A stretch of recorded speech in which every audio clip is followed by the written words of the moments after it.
So, last week was kind of a chronological. We kind of got to go through. Well, this week's going to be a little different. So this week we're going to have to do like specific like things, right? And ideas and stuff like that. So I think most of it you'll find somewhat interesting. Some of it will tie some of the New Testament and Old Testament stuff together. So let's see what we got. The first thing, note that through your Jeremiah passages, note that Jeremiah, who is sometimes referred to as the weeping prophet, he gets a little stressed out, right? And now let me say, being a prophet is a bad job, right? You're going and telling a bunch of people that that think that everything's going pretty well, that things are bad, and that God is mad at them, and that He is going to punish them via another nation, right? And people don't take too kindly to that, right? So imagine, I guess you could kind of imagine, hey, you know what? Think about it like this. This just popped into my head, this analogy. Imagine you went to an Alabama or Auburn football game.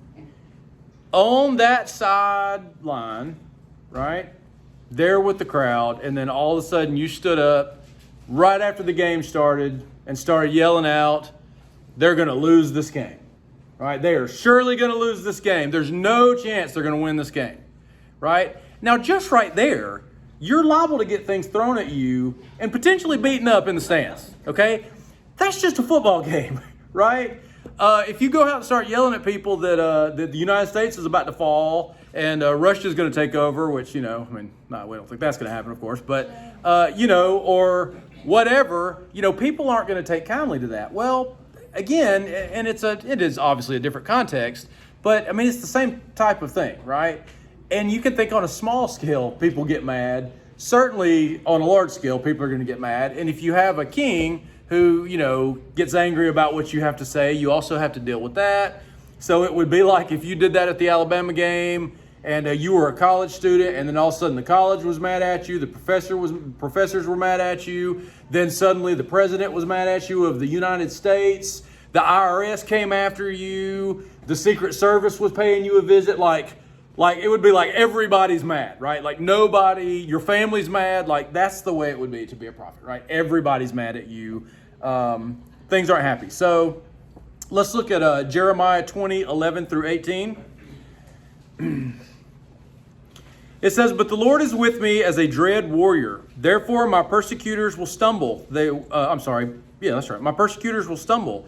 They will not overcome me. They will be greatly shamed, for they will not succeed. Their eternal dishonor will never be forgotten. O Lord of hosts, who tests the righteous, who sees the heart and mind, let me see your vengeance upon them. For to you have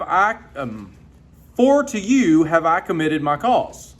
Sing to the Lord, praise the Lord, for He has delivered the life of the needy from the hand of the evildoers." Okay, so that all sounds fairly positive so far, right? He's like, hey, Lord, you're gonna make all this work out. It's all gonna be good. But then, woe is me, right? Cursed be the day on which I was born, the day when my mother bore me. Let it not be blessed. Cursed be the man who brought the news to my father. A son is born to you, making him very glad. Let that man be like the cities that the Lord overthrew without pity. Let him hear a cry in the morning and an alarm at noon, because he did not kill me in the womb. So my mother would have been my grave, and her womb forever great. Why did I come from the womb to see toil and sorrow and spend my days in shame, right? So he curses the day that he's born. He's like, and the person who came and told my father, curse that guy. My life is horrible. I don't like it a bit, right? And so again, it seems a little dramatic, but in the context, his life would be extremely hard, right? Job. Yeah, very much like Job.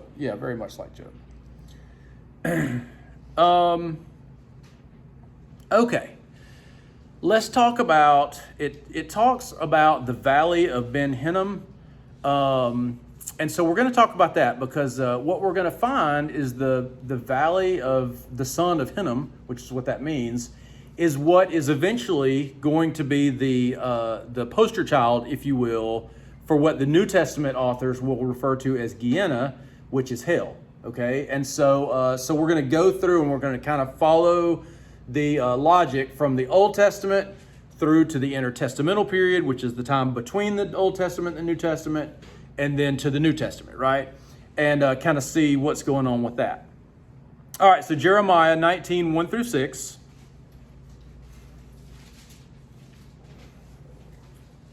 Jeremiah 19, 1 through 6. Thus says the Lord, go buy a potter's earthenware flask, and take some of the elders of the people and some of the elders of the priests, and go out to the valley of the son of Hinnom at the entry of the potsherd gate, and proclaim there the words that I tell you. You shall say, hear the word of the Lord, O kings of Judah and inhabitants of Jerusalem. Thus says the Lord of hosts, the God of Israel, behold, I am bringing such disaster upon this place that the ears of everyone who hears of it will tingle. Because the people are forsaken me and have profaned this place by making offerings in it to other gods, whom neither they nor their fathers nor kings of Judah have known, and because they have filled this place with the blood of innocents, and have built the high places of Baal to burn their sons in the fire as burnt offerings to Baal, which I did not command or decree, nor did it come into my mind. Therefore, behold, days are coming, declares the Lord, when this place shall no more be called Topheth, or the valley of the son of Hinnom, but the valley of slaughter. Okay, and it seems that Topheth is an altar. There was a lot of question about the actual Topheth, so note that that is just a transliteration. That is the Hebrew word just written out in English letters, because we don't know exactly what that word means, but it's some scholars argue that it means something like a fireplace or something like that. And so to do that, you have to go through other languages and say, okay, well, it's related to this word in this other language, potentially. And so that word means this, and so possibly it means, but you don't know for sure in this instance. But it seems to be the altar or whatever where they actually sacrificed the children and such, right? And so this is going to be a place of judgment for the people. It is a judgment to be brought by the Babylonians, okay? In other words, it's a current judgment in their time where they're going to be judged and spread out on that field, and we'll go a little bit more into that. All right, so the Valley of Hinnom in the Old Testament, okay? Note that the Valley of Hinnom was the border between Judah and Benjamin, their tribes, right? Ahaz sacrificed his children there, and these are going to be short verses, so to try to turn to them, you'd be better off just to listen, because like I said, it'll be pretty quick. At 2 Chronicles 28:3, it says, and he, talking about Ahaz, made offerings in the valley of the son of Hinnom, and burned his sons as an offering, according to the abominations of the nations whom the Lord drove out before the people of Israel. Manasseh also sacrificed his children there. It says at 2 Chronicles 33:6, and he burned his sons as an offering in the valley of the son of Hinnom, and used fortune telling and omens and sorcery, and dealt with mediums and with necromancers. He did much evil in the sight of the Lord, provoking him to anger. Right? So again, God frowns on those things. And then that went on until Josiah's reforms, and Josiah went in and he tore all that down and stop that, right? And so that's at 2 Kings 23:10. It says, and he, talking about Josiah, defiled Topheth. Now, exactly what it means that he defiled Topheth, it sounds like, again, that it means he tore down whatever implements they used to sacrifice children, however they did it, by throwing them in the fire, whatever they had, which is in the valley of the son of Hinnom, that no one might burn his son or his daughter as an offering to Molech, right? And so Molech there is named. So then you have Jeremiah. So you have that. You have clearly, it's a place where children are sacrificed. So that's clearly bad. I mean, imagine if you went to a place. Let's say you went to a house, right? Let's say, God forbid, you're buying a house, right? And you're walking around this house, and somebody says, hey, just so you know, a whole family was murdered here, right? Now, I'm not, I'm not normally, I don't believe, I've never seen a ghost, right? And so, whatever you believe about ghosts, I've not seen one, and so I don't worry about ghosts or anything like that, right? But if I went to a house and a whole family was slaughtered there, I might be a little nervous, right? That might be something that would cause me some concern. I don't know that I would want to live in a house like that. Well, here you have a whole valley, right, where they've been sacrificing children. It would be a place that you probably would not want to be in, right? You probably would not want to go there. So Jeremiah then describes the place symbolically as a place of judgment for Judah's rebelliousness. And again, that judgment will come in the form of the Babylonians coming in and judging them for their sins, right? Part of what is worshiping pagan gods, a lot of it, and then some of that, of course, would be sacrificing children in the fire. Jeremiah 7:32 says, "Therefore, behold, the days are coming, declares the Lord, when it will no more be called Topheth, or the valley of the son of Hinnom, but the valley of slaughter. For they will bury in Topheth, because there is no room elsewhere." So there's going to be so many dead people in the southern kingdom because of the Babylonians coming in, that they're going to have to start burying people where they had been sacrificing their children. Jeremiah 19:6 says basically the same thing. "Therefore, behold, days are coming, declares the Lord, when this place shall no more be called Topheth, or the valley of the son of Hinnom, but the valley of slaughter." Right? So again, we sacrifice children here. That's bad. It's referred to as a place of judgment, current judgment in their time period, but judgment by God by way of the Babylonians. So you get those two things together, right? Because remember, in the Old Testament, you do not have a spelled out idea of the afterlife, right? We've talked about that a lot, right? There's hints here and there of different things, but it's just not, it doesn't appear to be a focus for whatever reason of the Old Testament. It's just not fleshed out. It's not fleshed out until you get to the New Testament, and even then it's not as fleshed out as some people would like, right? And as even some people might argue. So then, that's pretty much it as far as that valley and all of that, and this whole idea of punishment after death, right, for sins or for the evil, right? So then you get to the intertestamental period, okay? And you have this idea of the accursed valley or the abyss, right? And so there begins to be this whole idea of punishment for sins after death, right? If you die unrighteously, then you will be punished for sins. So again, because we're talking about intertestamental period, we have to talk about extra biblical literature, right? So we have to go outside of the Bible, of course, to look and see. And again, my disclaimer, these are not inspired texts, but it does tell us how Jewish people believed during the intertestamental period. And look, it doesn't mean that these are even inspired ideas, right? So it may be that they're completely wrong. However, you do get the idea that then goes over into the New Testament. And so at that point, you say, well, this idea that they had in the intertestamental period in these Jewish writings does find a final form in the New Testament, which obviously we do find as authoritative. All right, so First Enoch, which we've talked about a good bit. Obviously, you don't have this. Note that First Enoch is not part of the Apocrypha, right? So when we talk about the Catholic Bibles and the literature that's in your Catholic Bible, this is not one of those that would be in there, right? And so we will do one that is in the Apocrypha, I think, Judith, I think.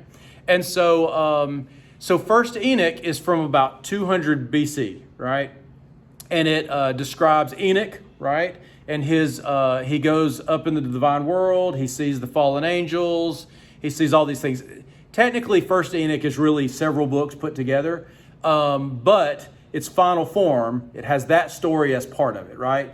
And so, again, the book of Revelation uses much of the same imagery that First Enoch uses as well. And so when you read First Enoch, a lot of that information, you're like, oh, this is what Revelation is talking about, right? And again, you get kind of some of this New Testament idea of a punishment after death for the unrighteous. So First Enoch 27, starting at 1, it says, "Then I said, why is this land blessed and all filled with trees, but this valley is cursed," right? And so this is the cursed valley. It's not it's not technically, I mean, it doesn't say here that it's the valley of the sons of Hinnom, but it's a valley nonetheless. "Then Sariel, who is one of the angels," it says that, "answered one of the holy angels who was with me and said to me, this cursed valley is for those who are cursed forever. Here will be gathered all the cursed who utter with their mouth an improper word against the Lord and speak hard things against his glory. Here they will be gathered, and here be their habitation. At the last times, in the days of righteous judgment, in the presence of the righteous for all time, here the godless will bless the Lord of glory, the King of eternity, right? So Enoch, the character, Enoch, sees this place, and it's described as everlasting punishment. What you ultimately get in First Enoch is the lake of fire that you see in the book of Revelation. It's that same idea of the lake of fire and all of that, right? Then you have it, First Enoch. Oh, I don't know what chapter it is. I'm not sure what chapter, but it's verses 25 and 26. I think 19 maybe. And those 70 shepherds were judged and found to be sinners, and they were thrown into that fiery abyss, right? And I saw at that time that an abyss like it was open in the middle of the earth, which was full of fire, and they brought those blinded sheep, and they were all judged and found to be sinners. And they were thrown into the fiery abyss, and they burned, and the abyss was to the south of that house, right? So again, you have this whole idea of punishment after death, fire, and it's associated with fire, right? Okay.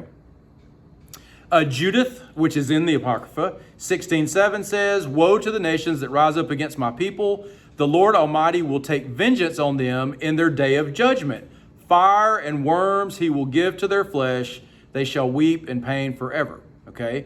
And so you have this whole idea again of fire and pain and those types of things. Okay? All right, so then you get to the New Testament period, right? And so in the New Testament, note that the word is not Ben Hinnom, but it is Gehenna, which is the same thing. It's just that's the Greek word, not the Hebrew, right? And so in Greek, basically the valley of the sons of Hinnom is Gehenna, right? And so Gehenna is the word that we use. And Gehenna is that same area, the valley of the sons of Hinnom, and it has become, by this time, and even in Jeremiah it discusses it, it has become the city's trash dump, and they burn the trash all the time. It's constantly burning where they're burning all of the trash, right? And so when you go out and you look at this horrifying place where children were sacrificed, there's trash there, it's burning constantly, that's where the image for everlasting punishment or punishment after death, however you look at it, that's where that image comes from, is this whole idea of this hellacious place, if you will, like we might describe it as a hellacious place. And it's just the way that they describe it, right? Note that the word is used 11 times to describe punishment after death in the Gospels. And then it's used one time in James at 3:6, where it's describing, it says that it will set your tongue on fire, right? So basically it's like hellfire will set your tongue on fire. And it's translated, that's the word that is translated as hell in your New Testament, right? Sometimes, okay? And it's used in James 3:6 in a slightly different way. Notice that Gehenna also overlaps, though, with Hades in the New Testament and is also sometimes translated as hell, right? So what's the difference? Well, some will argue that Gehenna is a place of eternal punishment or the final punishment, whereas Hades, which is really the Greek translation of the Old Testament Hebrew word Sheol, is kind of a place for the dead. It's sometimes in Paul, for instance, it just means the grave. So it just means you're dead. It doesn't mean that you're in any place. It just means you're dead. But sometimes it still has that meaning that Hades had in the Greek world, where it's a place where people go. But then other times it clearly seems to be understood as punishment after death.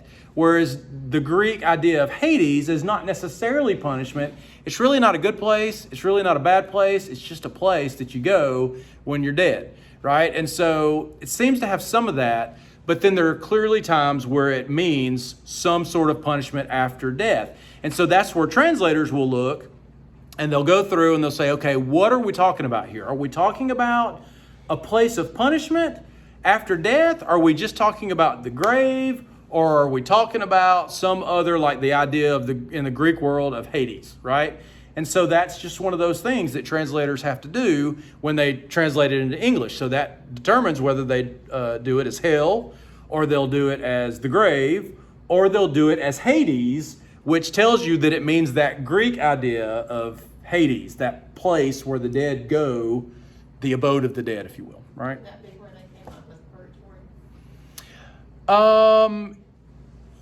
So in Catholicism, and I don't know exactly where, I would assume that has part of it, but note that part of the deal with Catholicism is that, so for us as Protestants, right, we say, like when I talk about the Apocrypha, right, I say, listen, this is not divinely inspired. We obviously, when we read this, it helps us to fill in gaps and stuff about Jewish thinking, but we don't take it as authoritative in understanding like deep theology. If there's something in there that is different than obviously what the Bible says, then that's going to be a problem, right? In Catholicism, because we say that our Protestant Bible is the final authority. Whatever theology I get has to be there in the Bible. I can certainly inform it from Jewish thought, Greco-Roman thought, in order to help us elucidate what the Bible says or what it means in its context. But in the Catholic Church, they don't agree with that. They say that the Bible is not the final authority. The priests, tradition, the Pope, of course, all of that is authoritative as well. So they'll look back at tradition, and so they'll look at books outside of the Bible, right? And so, for instance, in it's either 1st or 2nd Maccabees, which is in the Apocrypha, it talks about praying for the dead, right? And so so that seems to be where they got that whole idea, right? So you probably get a little bit of a mixture of, well, clearly Paul talks sometimes in terms of just the abode of the dead, but you would argue that he just uses language that people understand at the time, right? And they'll say, well, then Maccabees talks about praying for the dead, so that must have something to do with that. And again, not to get too far, and I'll go into this just because I don't think that we're going to go super long, but you also have to get into the whole idea later on where you have things like indulgences, where they make money, because if I want to sin, for instance, it puts me out that the sins that I'm committing are making me stay in purgatory longer, right? That's the way purgatory works. So if you lead a really great life and you die, and that means you do things for people, poor and all that, and you die, well, you still have to be in purgatory for some time, and then people, of course, are going to pray for you while you're, after you die. And so that'll help you get out faster too, but you'll get out fairly quick, whatever that means, whatever quick is in purgatory, right? But now if I'm like Hitler, right? I led a really bad life, and people probably aren't praying for me, right? So then I'm going to have to stay in longer. Like I assume Hitler's still in purgatory right today, right? And so, right? But note, and that's the thing. Note that generally you don't go to hell. Your final state is generally not, because you've got purgatory. Only certain people that are kicked out of the church, like excommunicated, and I don't remember all the criteria, but there are only certain classes of people who don't end up making it to heaven, right? In Catholicism. So then what you have is you have leverage, right? Because, of course, people couldn't read, Latin, and that was the Bible of the Catholic Church. So then we can say, okay, listen, I need to build, a monastery or a cathedral or whatever, because we like cathedrals. And so, but we need to raise some money. So what we're going to do is we're going to say, okay, you can commit sins here on earth, and as long as you pay money for them, you don't have to spend extra time in purgatory. And so, just for the record, of course, the Catholic Church today doesn't do, indulgences and stuff, and that's something certainly that they look back on as, and frown on. But that's kind of a deal, right? And so, so that whole idea of purgatory is quite a bit of leverage on people to have people do kind of what you want them to do, right? Because if you're good, you're going to spend less time there, and that's what you want. If you're bad, though, you're going to spend more time there, and you don't want that. And so it provides some bit of leverage. But it is from extra biblical literature, and it's not in the actual, what our Protestant Bibles today. So, yeah. I have a question. Okay. In 1848 or 58, okay, they removed the Apocrypha from the King James Bible? Yeah. Yeah. What authority did they use to remove it? So Protestants would have done that. Just the Protestants would have said that they don't consider it authoritative. And so, and I'll be honest, there may have been more to it than that. I don't know. It is interesting because you do have people today who say that the King James is the only inspired Bible, and and so, but what they don't realize is that it had the Apocrypha in it originally. And so then you tell them that, and they're like, "Oh, wait, that shouldn't be in the Bible." And you're like, "Well, it was in there originally, so right?" So, yeah. All right. Okay.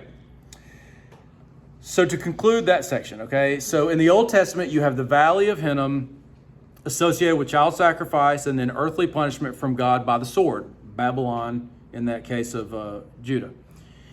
In the intertestamental period, you get the idea of punishment after death for the wicked, and it is described as either a cursed valley or an abyss, okay? And note that you have that abyss language in the book of Revelation as well.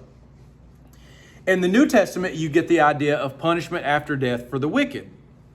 And it is described as Gehenna, the trash dump outside the city where all this evil stuff has happened, and it's burning with fire all the time.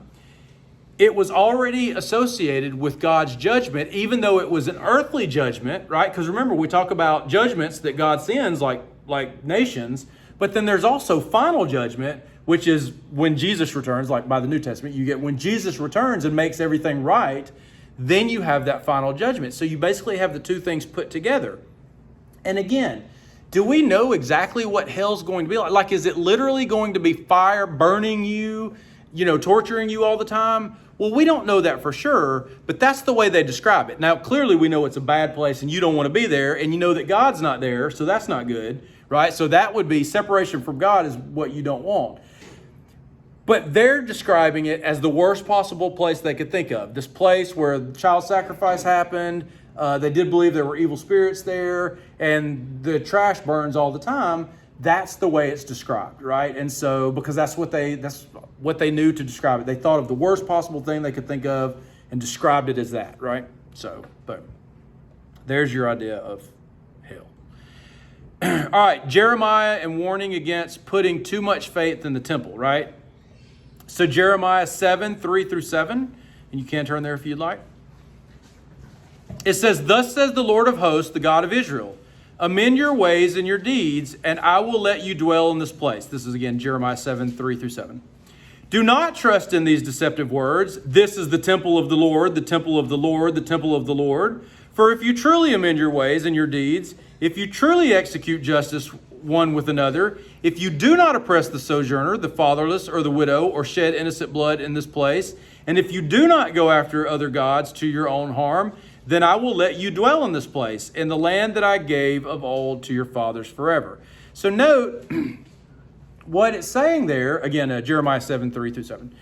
What it's saying there is, listen, obviously the people are saying, well, we're not going to get defeated because we live here with the temple of Yahweh, right? And so clearly the Babylonians aren't going to be able to defeat us because we're here with the temple.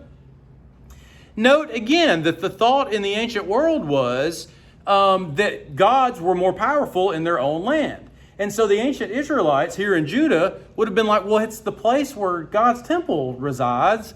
God lives here. There's no way we could lose. And what Jeremiah is saying via it's God's word through Jeremiah is, don't make that argument because I'm just going to let it all go, right? I'm going to let it all go. You're going to go with it, and then I'll make it come back around later on and work it out. But I'm not staying around you people, right? You've all screwed up, and don't claim my land because I'm about to ready to just let the land go, right? And so that's the way they would have heard this. And it would have been a shocking thing. Like, no, Yahweh would never allow his temple to be destroyed. Well, his temple is going to be destroyed. It makes it clear that he is giving over the city, and it makes clear what they're supposed to do in order. And listen, that right there tells you everything you need to know about what they did to be punished. It tells you about the social issues, about taking care of poor people, the fatherless, the widows, the sojourner, people from other countries that are there, and then worshiping other gods, right? It lists it right there for you. Those are the things that you're going to be in trouble for. These warnings are also provided to explain why the temple's destroyed. So after the fact, when the temple's destroyed, And everybody's standing around saying, well, actually, they're going off to Babylon. But when they're like, how could this possibly happen? Like, Yahweh lost out, right? Like, Yahweh lost against, and Yahweh said, no, I didn't lose. I sent them. I brought them in to destroy the temple and everything because y'all aren't acting right? So then on to Jeremiah 7:8-11. Behold, you trust in deceptive words to no avail. Will you steal, murder, commit adultery, swear falsely, make offerings to Baal, and go after other gods that you have not known, and then come and stand before me in this house, which is called by my name, and say, we are delivered, only to go on doing all these abominations?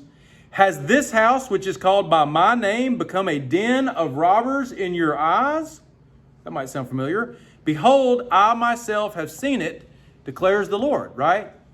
And so he's saying, listen, you think that you're going to find salvation in the temple, like literal salvation from the Babylonians, when you're not acting right. You're going to act all crazy and do whatever you want to do and then come in here and be all weeping and, please save us. No, it's not going to happen, right?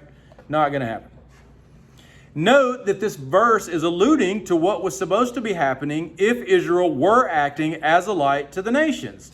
At Isaiah 56:7, it says, these I will bring to my holy mountain and make them joyful in my house of prayer, right? The temple. Their burnt offerings and their sacrifices will be accepted on my altar. For my house shall be called a house of prayer for all people. Because you guys were supposed to be a light to the nations. You were supposed to draw people in and make them want what you have, Yahweh and his blessings. But no, you did the opposite. You went after the other gods, right? But that right there is what they were supposed to be doing.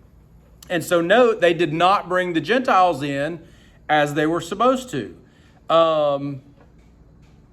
So this passage is then quoted in Matthew 21:12-13. And just for the record, I think all four Gospels actually have it. Maybe not John, but I'm pretty sure John has it as well. Matthew 21:12-13, its version says, and Jesus entered the temple and drove out all who sold and bought in the temple. Now, obviously, you have that passage in John where he goes in and drives them out, but I just don't remember as that exact quote. And he overturned the tables of the money changers and the seats of those who sold pigeons.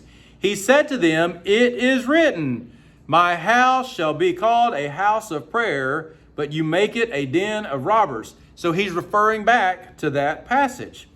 Note that this warning is also coming right before the destruction of the temple. In the original, right before the Babylonians come in and destroy the temple, well, note that right here, Jesus says it again right before the Romans come in and destroy the temple. He's saying, don't put your faith in this temple, right? Because you're not doing what the temple's made for. You're not even treating the temple the way it's supposed to be treated. It is generally argued that and I don't think it specifically states it in the New Testament, but it is generally argued, I think Josephus talks about it, but all these money changers, why is Jesus mad at the money changers? It's not about the money, because you had to go in and trade out, you had to buy pigeons and stuff in order to sacrifice. That was a well-known thing. So what's the problem?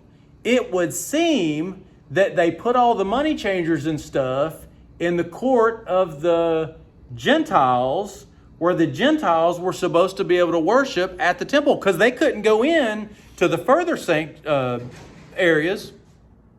Goodness. All right. I know, right? There's a lot of us, apparently. So they can't go in. There's actually a sign that says any Gentile who passes here will be killed, right? And so they have a place that they can worship. You have the women, they have a place they can worship. They can't go all the way in. Of course, you can't go into the Holy Holies. You can't go that far. So what they do is they push all the Gentiles out and they put all these money changer tables there. That's the place they choose to put the money changer tables. So they're doing the same thing. They're not bringing in Gentiles. They're actively pushing them away and saying, you know what? Your space is going to be taken up with all this. It would be like if you had, let's say we wanted children to come to our church, which we have lots of children. And we had a children's building. But let's say that all the older adults, let's say they take up all the classrooms in the children's building on Sundays, and they don't want the children there. They don't let them in. They're saying, hey, sorry, there's no place for you. Well, what's going to happen? The children aren't going to come. They can't come because there's nowhere for them to worship. Well, this is what's going to happen with the Gentiles. And so in both cases, you have a situation where the temple is going to be destroyed because they're not doing what they're supposed to be doing. And you have God saying it through Jeremiah, and he's saying, look, the temple's about to be destroyed. And then you have through Jesus, he's saying, hey, temple's about to be destroyed, right? They're not being a light to the nations like they were supposed to be, okay? All right, the book of Daniel. So we do start Daniel. Note that Daniel and his friends are exiled by the Babylonians in that first wave at 605. So you have 3 waves. When the Babylonians, they conquer Assyria in 608. So Josiah is promised that he's not going to see the Babylonians come in, right?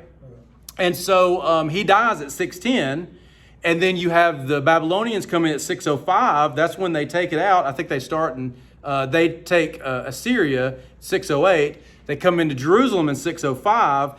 That's when they send out the first group of people. And then like 597 or 598, they have the second wave where the next king, I don't remember, it's not Zedekiah, is the last one,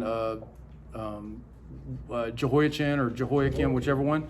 And so you have him. He rebels. They come back in 598, 597. They send out, 10,000 more people? This was all from last week. And then last, Zedekiah rebels because he was the one that was put in. The Babylonians put him in, and then he rebels. And so then in 586, they take out everything. They destroy the temple, right? So Daniel and his friends are taken in that first wave in 605 BC.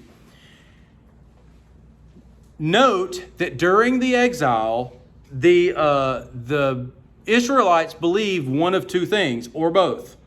Either A, God was not powerful enough to protect them, or B, God has forsaken them forever, right? And so part of what Daniel is saying is those things aren't true, right? God is still in control. He still loves his people. And it will all come back around, right? It will all work out in the end.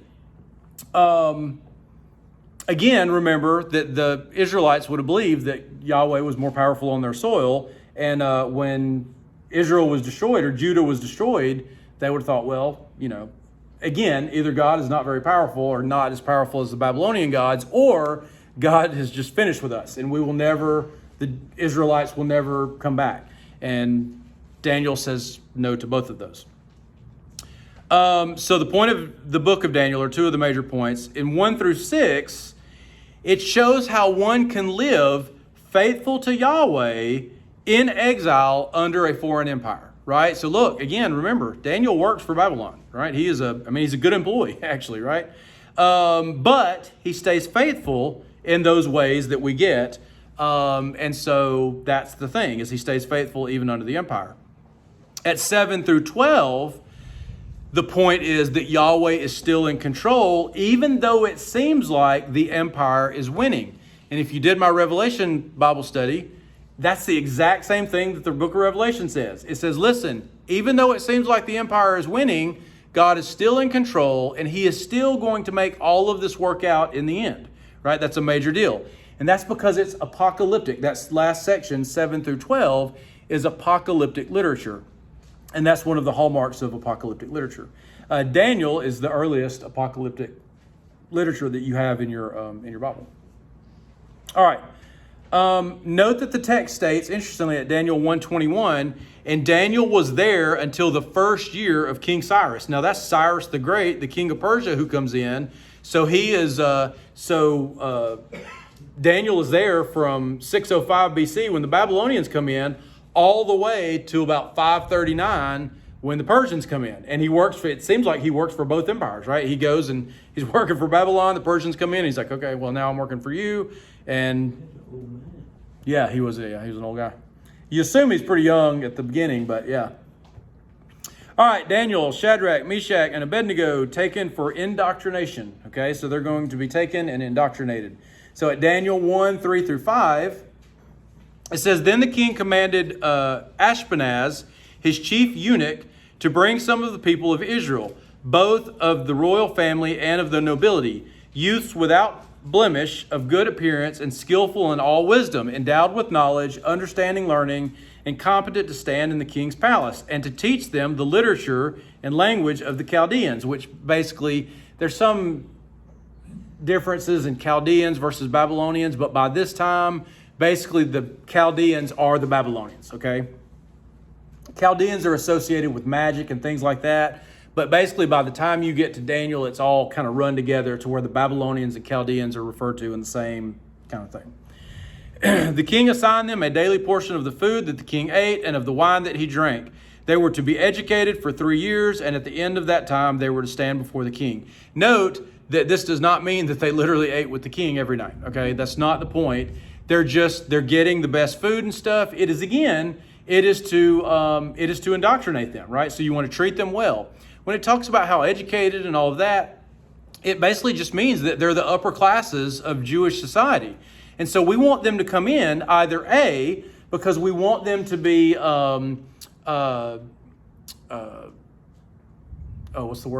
counselors. It's not really the word I'm looking for, but counselors concerning, those areas or whatever. Or, in some points too, which it does not seem that these four are, they would educate you or re-educate you, if you will, and then they would send you back to your homeland so that you would go back and then you would be a good, Babylonian, and you would tell your, the people that remained, you'd be like, hey, they're not so bad, and, whatever, here, read this, about Baal or whatever. And so, it's part of the propaganda. They would then go and spread propaganda amongst their people. Note that their names are changed in order to erase their Jewish identities and their relationship to Yahweh. Okay, so Daniel 1, 6 through 7 says, among these were Daniel, Hananiah, Mishael, and Azariah, the tribe of Judah. And the chief of the eunuchs gave them names. Daniel he called Belteshazzar, Hananiah he called Shadrach, Mishael he called Meshach, and Azariah he called Abednego. Note that when it talks about eunuchs, there's some debate about eunuchs. Generally, eunuchs were male castrates, right? So they're castrated. That allows them to be over the harem, to where there's not going to be any funny business, obviously. But it apparently made them better servants, right? They would do whatever. I guess and I'm not trying to be, I guess it takes away some of their assertiveness, let's say it that way. Their their masculinity. Yeah, that's a great way to say it. Yeah. So it literally does take away, their masculinity to where they're not going to be, they're going to be more susceptible to do, whatever. And so, but there's some debate here as to whether by this time it's gotten so used that a eunuch basically just means a royal official, right? But, eunuch seems to be a eunuch, right? So, note that even though some will argue it, it does not say that Daniel and his friends were made eunuchs. Though there are many who will argue that because they were brought in and put into the service of the palace, they'll argue that they were too. It does not state that. And again, either way, it really wouldn't matter. All right, so Daniel. Note that the name Daniel means Elohim is my judge. Right? Elohim is the Hebrew word for God or gods, but obviously for him it means Yahweh. It's talking about Yahweh. And it becomes Belteshazzar, and it seems that means, O lady, meaning the wife of Baal, protect the king, right? And so it changes to a name specifically about Babylonian gods. Hananiah, which means Yahweh is gracious, becomes Shadrach, and then also, just for the record, Mishael means who is like Elohim, becomes Meshach, and we don't know exactly what those two names mean in the Babylonian Aramaic or whatever. And so we don't know, but again, clearly the idea is to dissociate them from Yahweh and associate them with Babylon. Azariah means Yahweh helps, and it becomes Abednego, which means servant of Nabu, potentially, which Nabu is one of the Babylonian gods. All right. Nebuchadnezzar's dream and the challenge to the wise men. So this is going to be at chapter 2. And note as you listen through this, the parallels to Joseph in Genesis, where Joseph ends up interpreting the dreams for Pharaoh, and that puts him in a high position. It makes God look good. and all of that. And so you have a similar deal here. You do have one fun twist on that theme, but we'll talk about it when we get there. Daniel 2, in the second year of the reign of Nebuchadnezzar, Nebuchadnezzar had dreams. His spirit was troubled and his sleep left him.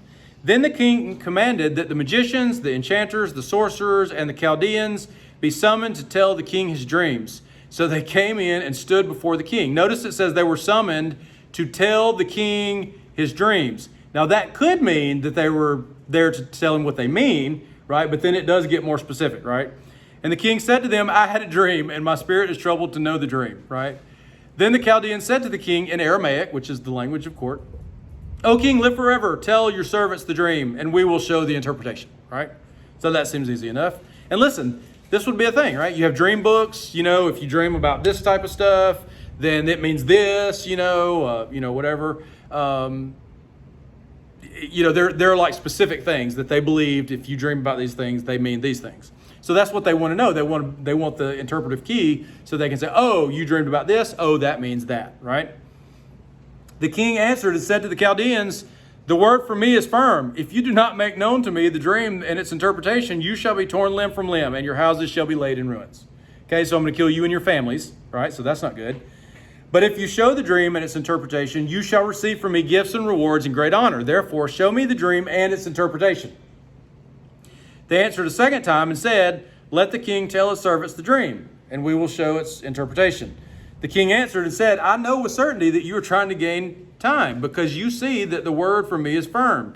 If you do not make the dream known to me, there is but one sentence for you. You have agreed to speak lying and corrupted words before me till the times change. Therefore, tell me the dream, and I shall know that you can show me its interpretation. So, in all fairness, that's pretty smart, right? Like, I always wanted to go to a fortune teller, and when they're like, so, what can I help you with? I'd be like, don't you know?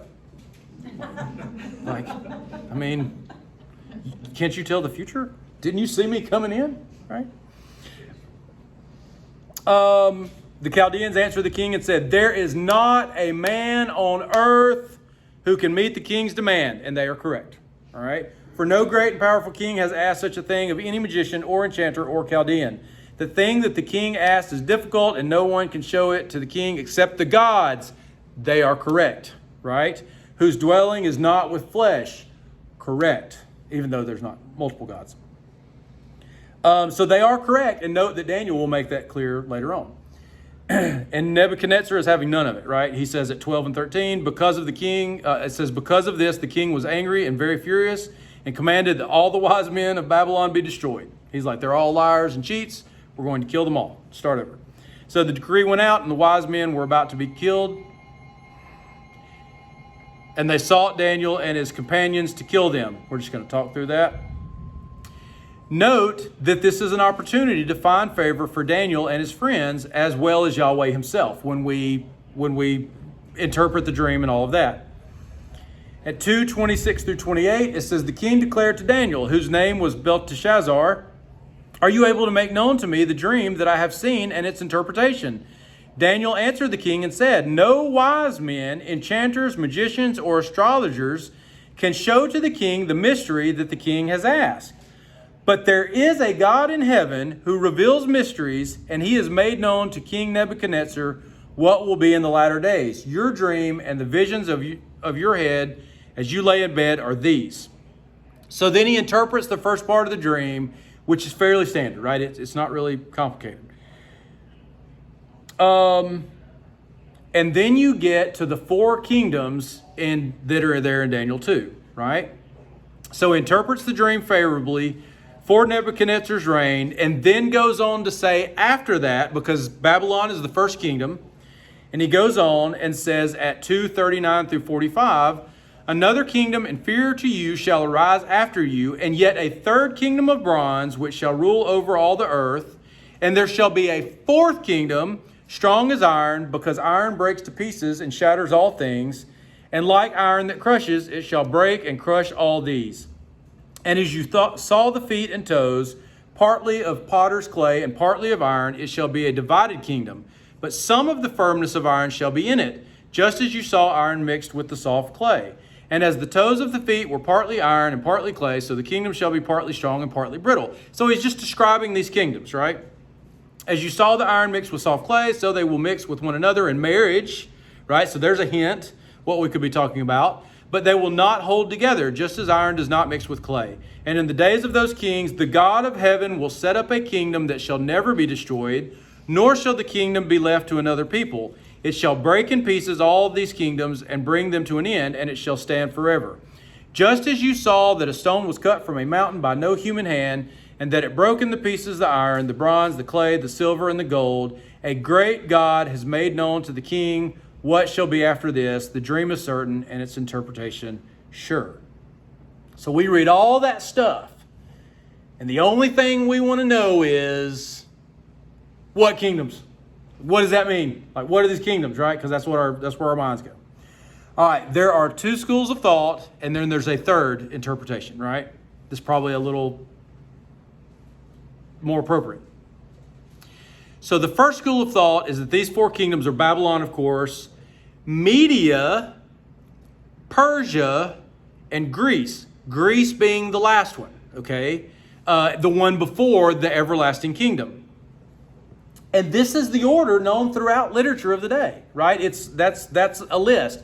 Oftentimes you see Assyria, and then Media, Persia, and Greece. And the reason that is because many people saw Babylon as the same thing as Assyria, because they had the same landmass, they took the same areas, spoke the same language, and I mean, it was basically, in many people's minds, it was the same thing.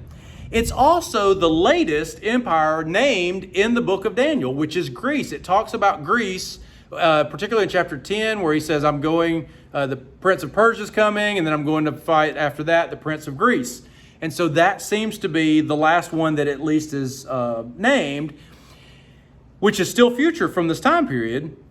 And then the little horn that it talks about that we won't do tonight, we'll do later, is clearly Antiochus IV, who is a Greek ruler, okay? The second one is Babylon, is the first, of course. Media, Persia together, Greece, and then Rome, right? This one shows a desire to have the fourth kingdom in place, which is Rome, right before Jesus, which then presents an everlasting kingdom. But note that it says that the everlasting kingdom will come after the fourth empire, but it doesn't say how far after. And note that you have Greece and Rome, they're not that far apart as far as before Jesus shows up, right? So it's really not that big of a deal. And we'll kind of flesh this out once we get to chapter 7. We'll talk more about it. But the third view that people will argue is that it doesn't matter what the kingdoms are. The kingdoms they're not specific. It's simply saying that there are going to be earthly kingdoms who are going to be oppressive to God's people, but eventually God is going to set up an everlasting kingdom and rule and make everything right. Okay, and so that would be the point, is that you have the four kingdoms, they are what they are, or maybe they're just representative of all kingdoms, and then boom, you have Jesus. Because think about this, you also have this idea of if God is going to reign, well, note, unless you're an amillennialist, which, I mean, is fine, that's a way to be, Jesus is not reigning on the earth right now anyway, right? And so, but you would say with his first coming, you could say, but then he's taken up. Now, an amillennialist would say, Jesus is reigning right now on the earth through the gospel, right? And so they would be able to say that. But so it's a complicated issue, right? All right, and then all right, the last thing, and I'll just say it, okay? Note that where it says in the fiery furnace part, right, where you have Shadrach, Meshach, and Abednego, you got the three of them. They won't bow down, and then they end up in the fiery furnace, right? And then it says, he looks at Nebuchadnezzar, looks in there, and he sees one like a son of man in there with them, right? So a fourth person, he says, didn't we only throw three in there? And then there's four. Notice that it said their God has sent his angel, and we have talked time and time again about the angel of the Lord, who is the visible Yahweh. It is God visible on earth. Again, however you want to look at it, if you want to say every time God shows up on earth, he looks like Jesus eventually looks when he's born, whatever, but he's the visible Yahweh. He's the visible likeness of God on earth in a human form, right? And so that's what you have there. You have God with Shadrach, Meshach, and Abednego. If If you choose to name him Jesus there, that's fine. It's the same thing because Jesus is obviously God.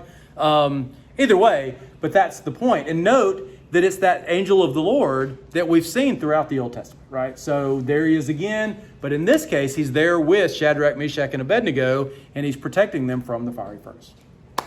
All right. Any questions or concerns about any of that?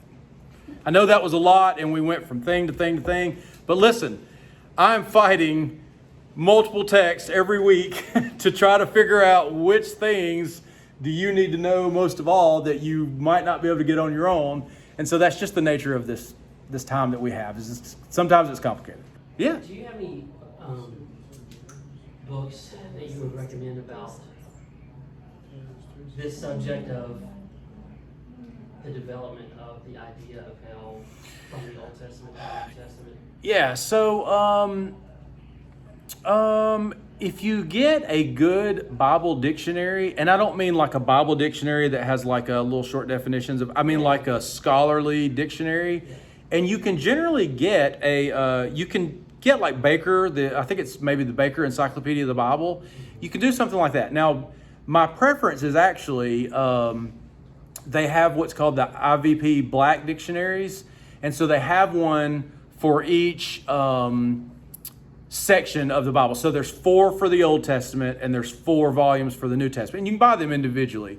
And I know that sounds like a lot, but it's basically, you can use them like, it's let's say like this article, for instance, which interestingly I did not find in the IVP, at least for Gehenna. I used some other dictionaries. But so like an entry like that might be 3 pages, right? And so it goes through the whole thing, and then it will even give you suggested readings on where to go next.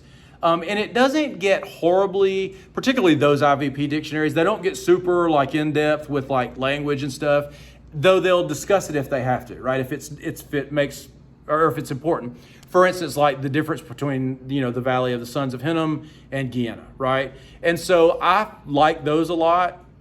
And you could do it like by a volume whenever you're studying that section. Like, so for instance, it's the Pentateuch, the wisdom literature, the prophets, and I guess the historical. I guess that's the way it's done. And then the New Testament is Dictionary of Jesus and the Gospels, Dictionary of New Testament background, Dictionary of later New Testament developments, which is the letters, the other letters, and then Dictionary of Paul and his letters, right? And so you can buy just what you kind of are interested in. And so, for instance, the one on Jesus and the Gospels or the background, that would be the one that would have probably an entry on Gehenna, even though, again, I didn't see it when I did my search initially, but there was enough to where I just used other stuff. So something like that, but there are certainly like the Baker Encyclopedia of the Bible. That's certainly a 1-volume thing that's a little shorter, but it had a good article and stuff in it. So thanks for watching, and please feel free to leave a comment or question. And if you found this video helpful, hit like. And if you would like to be notified when new videos are released, hit subscribe and join us next time as we study the Bible in context.